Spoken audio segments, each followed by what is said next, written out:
존경하는 국민 여러분, 박병석 국회의장님과 국회의원 여러분, 5월 10일 취임식 이후 채 일주일이 지나지 않아 다시 국회를 찾았습니다. 오늘은 정부에서 편성한 2022년도 제2회 추가경정 예산안 및 기금운용 계획안의 주요 내용을 의원 여러분께 직접 설명드리고자 이 자리에 섰습니다. 국회에서 드리는 첫 시정연설을 통해 우리가 당면한 상황과 앞으로 새 정부가 풀어가야 할 과제를 의원 여러분들과 함께 고민하고자 합니다. 지금 우리가 직면한 대내외 여건은 매우 어렵습니다. 탈냉전 이후 지난 30여 년간 지속되어 오던 국제 정치 경제 질서가 급변하고 있습니다. 정치, 경제, 군사적 주도권을 놓고 벌어지는 지정학적 갈등은 산업과 자원의 무기화와 공급망의 블록화라는 새로운 흐름을 만들어내고 있습니다. 이러한 글로벌 정치 경제의 변화는 수출을 통해 성장해오던 우리 경제의 큰 도전입니다. 국내외 금융시장도 불안정합니다. 높은 수준의 인플레이션이 지속되면서 금리 인상과 유동성 축소 속도가 빨라지고 있어 금융시장에도 부정적인 영향을 미치고 있습니다. 높은 물가와 금리는 취약계층에게 더 큰 고통을 줍니다. 방역 위기를 버티는 동안 눈덩이처럼 불어난 손실만으로도 소상공인과 취약계층에게는 치명적입니다. 우리의 안보 현실은 더욱 엄중해지고 있습니다. 북한은 날이 갈수록 핵무기 체계를 고도화하면서 핵무기 투발 수단인 미사일 실험 발사를 계속 이어가고 있습니다. 제가 취임한 지 이틀 뒤인 지난 5월 12일에도 북한은 미사일 3발을 발사했습니다. 올해 들어서만 16번째 도발이며 핵실험을 준비하는 정황도 파악되고 있습니다. 형식적 평화가 아니라 북한의 비핵화 프로세스와 남북 간 신뢰 구축이 선순환하는 지속 가능한 평화를 우리는 만들어가야 합니다. 이번 주에 방한하는 미국 바이든 대통령과 인도 태평양 경제 프레임워크를 통한 글로벌 공급망 협력 강화 방안을 논의할 것입니다. 공급망 안정화 방안뿐 아니라 디지털 경제와 탄소 중립 등 다양한 경제 안보에 관련된 사안이 포함될 것입니다. 정부가 주요국과 경제 안보 협력을 확대하고 국제 규범 형성을 주도하기 위해서는 국회의 도움이 절실합니다. 국민 여러분, 그리고 의원 여러분, 지금 우리가 직면한 나라 안팎의 위기와 도전은 우리가 미뤄놓은 개혁을 완성하지 않고서는 극복하기 어렵습니다. 지속 가능한 복지 제도를 구현하고 빈틈없는 사회 안전망을 제공하려면 연금 개혁이 필요합니다. 또 세계적인 산업 구조의 대변혁 과정에서 경쟁력을 제고하고 많은 일자리를 창출하기 위해서는 글로벌 스탠다드에 부합하는 노동 개혁 역시 필요합니다.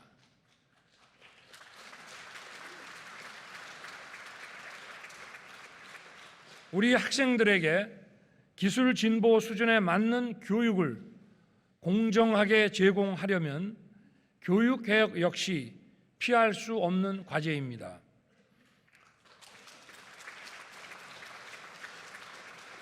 연금 개혁, 노동 개혁, 교육 개혁은 지금 추진되지 않으면 우리 사회의 지속 가능성을 위협하게 되고 더 이상 미룰 수 없는 과제가 되었습니다.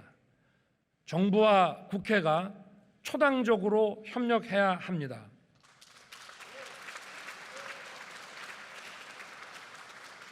국민 여러분, 그리고 의원 여러분, 새 정부의 5년은 우리 사회의 미래를 결정한 매우 중요한 시간입니다. 우리가 직면한 위기와 도전의 엄중함은 진영이나 정파를 초월한 초당적 협력을 그 어느 때보다 강력하게 요구하고 있습니다. 제2차 세계대전이라는 절체절명의 위기 상황에서 영국 보수당과 노동당은 전시 연립 내각을 구성하고 국가가 가진 모든 역량을 총동원하여 위기에서 나라를 구했습니다. 지금 대한민국에서는 각자 지향하는 정치적 가치는 다르지만 공동의 위기를 극복하기 위해 기꺼이 손을 잡았던 처칠과 애틀리의 파트너십이 그 어느 때보다 필요합니다.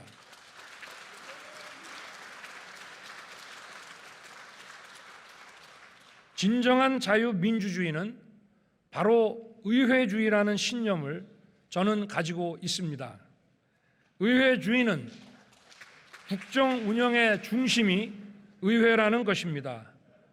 저는 법률안 예산안뿐 아니라 국정의 주요 사안에 관해 의회 지도자와 의원 여러분과 긴밀하게 논의하겠습니다.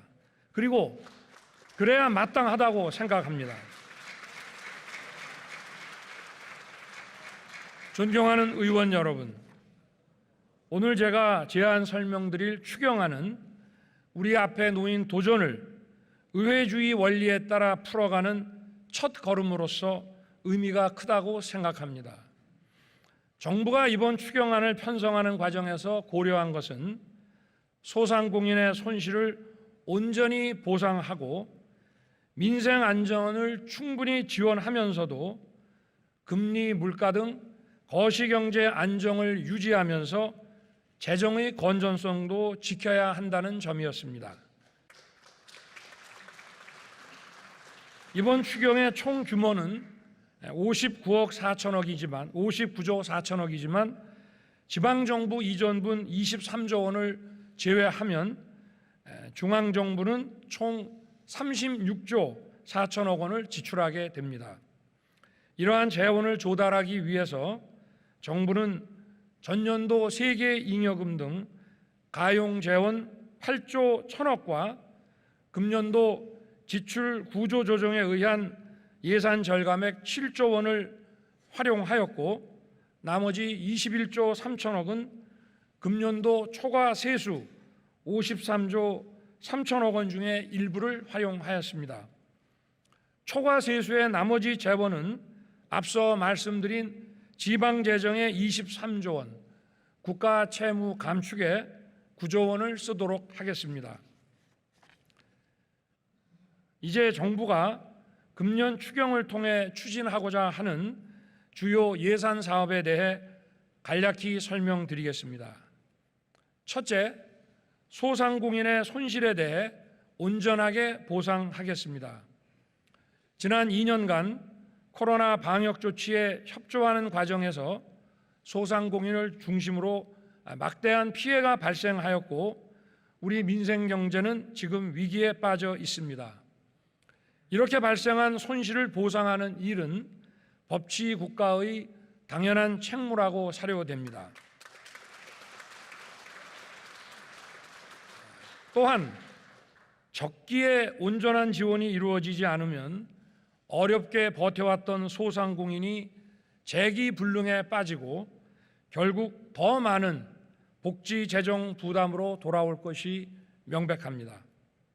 구체적으로 정부는 이번 추경에서 총 24조 5천억 원을 투입하여 전체 370만 개의 소상공인 업체에 대해 최소 600만 원에서 최대 1,000만 원까지 손실보상 보전금을 지원하겠습니다. 그리고 보상의 기준과 금액도 대폭 상향하겠습니다. 둘째, 방역과 의료체계 전환을 지원하겠습니다. 오미크론의 급격한 확산에 따른 진단검사비와 격리 및 입원 치료비, 생활지원비와 유급휴가비 등의 3조 5천억 원을 지원할 것입니다. 포스트 코로나 시대의 일상 복귀를 위해 먹는 치료제 100만 명분과 충분한 병상 확보 등에 2조 6천억 원을 투입하겠습니다.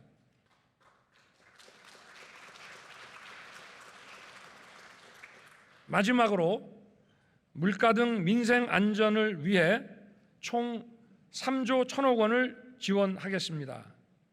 그리고 저소득층의 실질 구매력 보완을 위해 4인 가구 기준 최대 100만 원의 한시 긴급 생활 지원금을 총 227만 가구에 지급하겠습니다.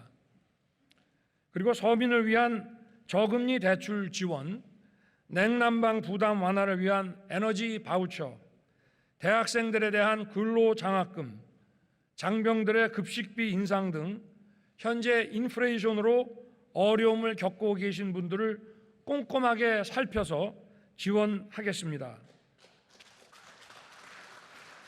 또한 손실보상의 사각지대에 있는 특수형태 근로 종사자, 프리랜서, 저소득 문화예술인, 법인 택시와 버스 기사 등 총 89만 명에게도 고용 및 소득 안정자금을 지원하겠습니다. 아울러 서민들의 장바구니 부담 완화를 위해 농축수산물 할인 쿠폰을 최대 585만 명에게 추가 지원하고 농어민에 대한 생산자금 지원을 강화하겠습니다. 이번 추경에는 산불 등 재난피해 지원을 위한 예산도 담았습니다. 정부는 산불 피해로 인한 이재민들께서 조속히 일상의 삶으로 돌아갈 수 있도록 최대한 지원하겠습니다. 존경하는 의원 여러분, 우리는 코로나 바이러스의 위협에 노출된 북한 주민에게 필요한 지원을 아끼지 않아야 합니다. 저는 인도적 지원에 대해서는 남북 관계의 정치, 군사적 고려 없이 언제든 열어놓겠다는 뜻을 여러 차례 밝혀왔습니다. 북한 당국이 호응한다면 코로나 백신을 포함한 의약품, 의료기구, 보건 인력 등 필요한 지원을 아끼지 않겠습니다.